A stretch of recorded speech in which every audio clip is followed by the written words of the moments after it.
Welcome to the 2023 Global Peace Film Festival Lives Online Conversation. Please join me, Kelly Devine, the Artistic Director, and Nina Strike, the Executive Director, in conversation with the filmmaker Nasa Nihinan, the Director of Young Plato, the film that we'll be discussing today. And remember to keep in mind our dates for the upcoming 2023 festival are September 18th through the 25th. And we'll be having programming throughout the year. So we hope that you come to our website and check out that programming throughout the year and join us, of course, in September for our festival event. And now let's welcome Nessa. Hi, how are you today? Good, thank you. Hi, Nessa. It's wonderful to be talking to you in Donegal, Ireland. And we're on the East Coast of the United States. So anyway, let's start.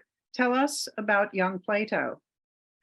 Well, Young Plato, it's an observational film that's set in Ardoyne in an all-boys primary school.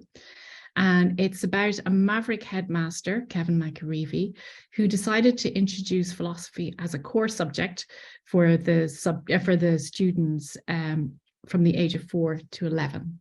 So for your listeners who may not know Ardoyne, Ardoyne is a tiny little enclave in North Belfast, and it's a Catholic enclave, and it's completely surrounded by loyalist communities. So it's almost like a community that's under siege. It's surrounded by peace walls, sort of keeping the two tribes apart. And it's also a community that suffers from intergenerational trauma, because even though we've had the peace agreement since 1998, there's still paramilitaries active in the area. There's a huge problem with drug abuse and suicide rates amongst teenagers. So Kevin, the headmaster, recognized that he has to get the children to start thinking for themselves. So through the film, you see how he tackles issues around emotions. He does a lot of work with the Stoic philosophers, and he helps the children recognize their own emotions, recognize their own triggers. He helps them resolve conflict in a different way. Normally they're used to just fighting out in the playground, but he helps them find a different way to resolve conflict. So the film is about that, and it's set in the school, and we were there for about 18 months because we were interrupted by COVID. We originally intended to be there for one academic year, and you meet a few of the boys and you see how they progress over the academic year and how philosophy helps them make better choices in life, and how to navigate their way through the little hurdles that are put in front of them. Well, and I really urge anybody who's listening to check out the film, and we'll talk more about it at the end of our conversation about ways that people can find it, because I think they will be richly rewarded from following Kevin and his students. But how did you find out about Kevin to follow him? Okay, well, it was my co-director, Declan McGrath. He's a Belfast-based filmmaker, and he heard about Kevin and the work that he was doing there. So it was he who came to us and said, listen, I've heard about this guy. It sounds like he's doing this amazing work. Would you like to get involved? Because David, my partner and producer, and I usually try and make observational films. So Declan knew that this would be a good approach for this type of film. So we don't have any interviews, we don't have any voiceover. We just invest a lot of time being in the school and capturing key moments that give you a flavor of what's actually happening in the school. So as you were doing that, can you describe a little bit about that particular type of filmmaking approach? Like what surprised you about it? What preconceptions you may have had that were either reinforced or were challenged? What goes into approaching it from that observational standpoint?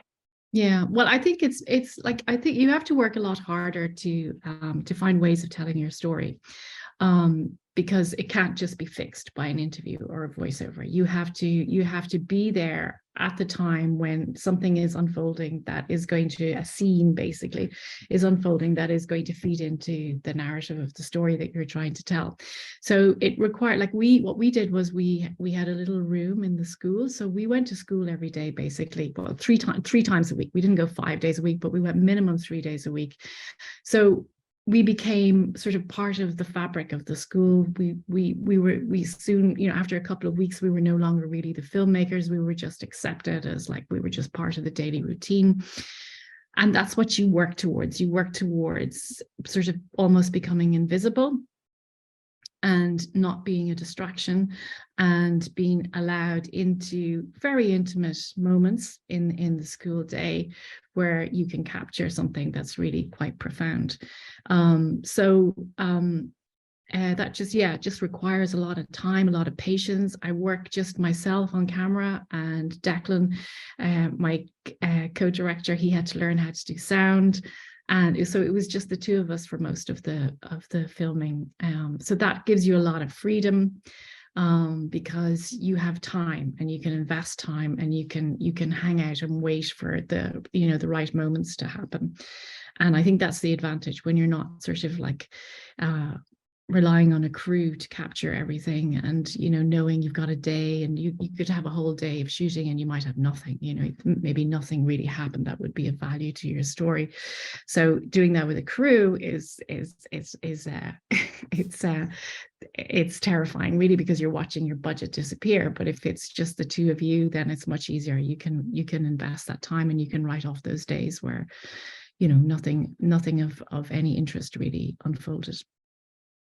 Oh, very interesting. But it is an interesting film. And I mean, you talk about kind of disappearing and just being almost like a fly on the wall, right? To watch all of these things unfold. As a viewer, someone who has seen the film, I can tell our audiences listening that what you do take away as, or at least I did, was a very subtle understanding of all of the things that Kevin is trying to make all of his pupils more conscious of, so that they can make better decisions about dealing with their emotions. Would you say that's fair? Yeah, no, absolutely. Because in a situation like this, I mean, Holy Cross Boys is, it's a very special environment. It's a very nurturing environment. The level of pastoral care that's given to not just the children, but also the parents, is pretty astounding. But Kevin knows that by the age of 11, they're out there in the real big bad world. And that's where things start going awry for them. It's in the teenage years that they become, especially the children that aren't necessarily academically gifted, they are the ones that are targeted by paramilitaries and by drug dealers, and they try and get, I mean, there's a whole tradition there of getting children involved at a very young age. And they promise them a little bit of sense of self-importance and and then before you know it, they're in hot water, and sometimes that ends to that leads to the end of a life. So Kevin knows that this is the reality that these boys are going to go into. There's high unemployment rates in Ardoyne. I mean, when you see the footage of the area, it's like stepping back into the 80s. When the peace process happened, very, very little money was funneled into North Belfast. Like most of it, I suppose, went to the west and to different areas in North Belfast. So really the community there have been left to fend for themselves. So yeah, it's quite a unique space. So disinvestment in communities, that is definitely something that happens, unfortunately, in too many communities. Certainly, I can think of communities in the United States that have felt that same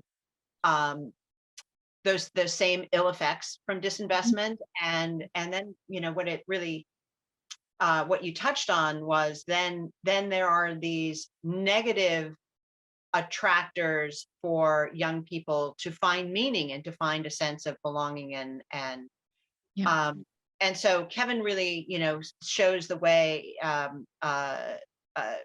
find a more peaceful and a more constructive way through that, which is one of the reasons why we wanted to interview you for our festival, even though we weren't able to program your film, just things were distribution and all of that. I was really fascinated by your film because at root, what we try to do is to open conversations about peace, and for people to consider peace not some kind of utopian state that can't be met, but instead as a more productive and respectful way of processing our conflict that's inevitable.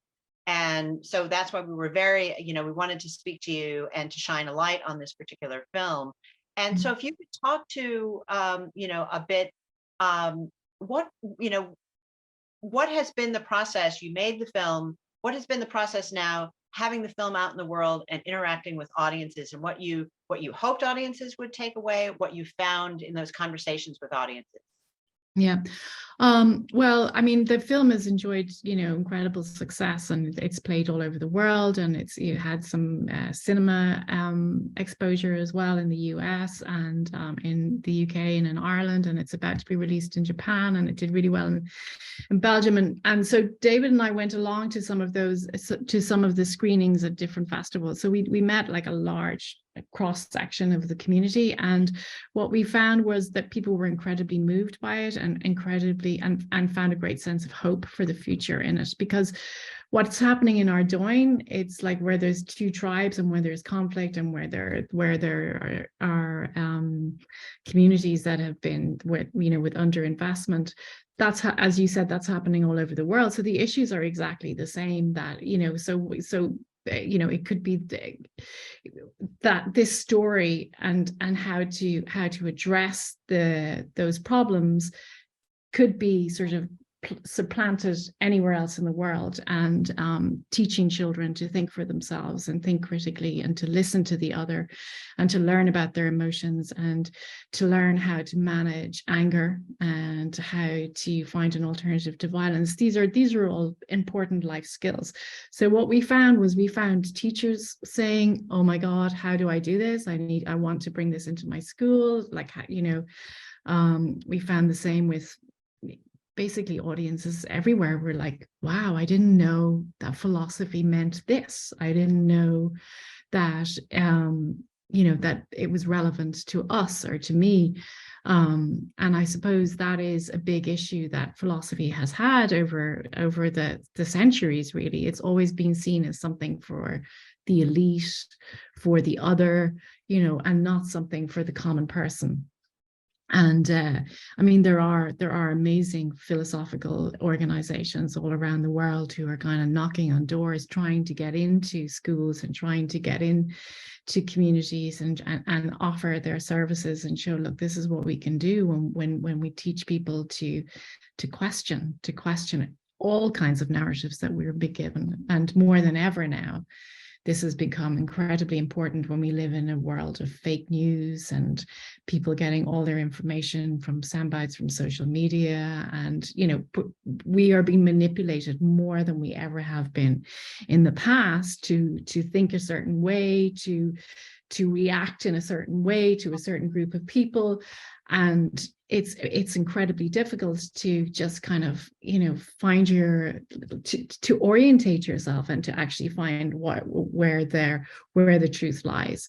So these skills are incredibly important to pass on to the younger generations, because they're the ones who are going to have to really question everything that has been told to them and every narrative that they've grown up with, because we're being divided as the human race rather than being brought together. So I hope that answers your question. It does indeed. It does indeed. Yeah. Yes. So tell us how people can find the film, where they can watch it. I think the film is available, I think, on Amazon, on all the streaming platforms. I think, yeah. I think that. Sorry, I'm not really. I'm not sure about that. I think isn't it also that on your website, say if a group Oh yes, of course. Yes, yeah. And we have a website, a Young Plato website, and if a group wants to do a screening, we can accommodate that. So it could be a group, it could be a school, or it could be an individual.